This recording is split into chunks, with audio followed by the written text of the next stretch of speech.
राष्ट्रध्वज म्हणजे काय? तर राष्ट्रध्वज म्हणजे फ्लॅग.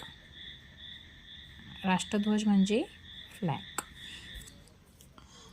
तर कवितेतले पहिले शब्द वाचू आपण. आपला राष्ट्रध्वज. इथं धला व जॉईन केलाय म्हणून राष्ट्रध्वज.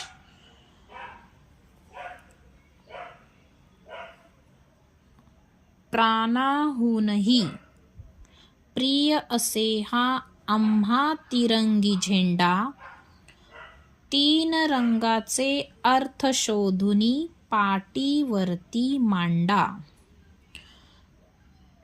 त्याग, शौर्य आणि क्रांतीचा पाठ केशरी सदा द्यायचा, रंग पांढरा मध्ये झळकता, म्हणे मनातून हवी शांतता.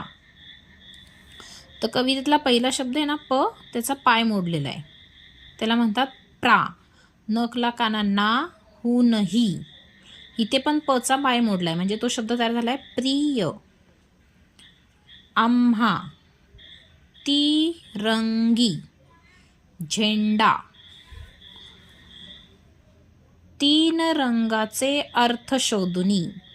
तर मुलांनो, आपला जो राष्ट्रध्वज आहे ना त्याला फ्लॅग म्हणतात. तर त्याच्यामध्ये 3 रंग असतात. एक असतो, सगळ्यात पहिला असतो केशरी, मध्ये असतो पांढरा आणि सगळ्यात शेवटी असतो तो हिरवा. तर राष्ट्रध्वज सगळ्यांनीच बघितले ना. मग त्याच्यातला सगळ्यात जो पहिला असतो ना केशरी रंगाचा, तर तो काय दर्शवतो? त्याग, शौर्य आणि क्रांती. दुसरा रंग काय, मध्ये रंग कोणता असतो? तर पांढरा. तर पांढरा रंग काय दर्शवतो? शांतता.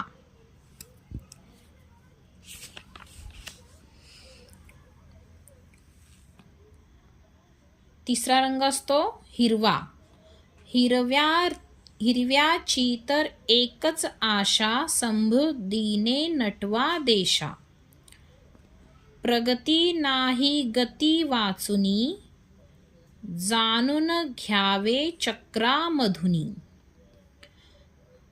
3 रंगाचे अर्थ असे हे पाटीवरती मांडा, प्राणाहूनही प्रिय असे हा आम्हा तिरंगी झेंडा.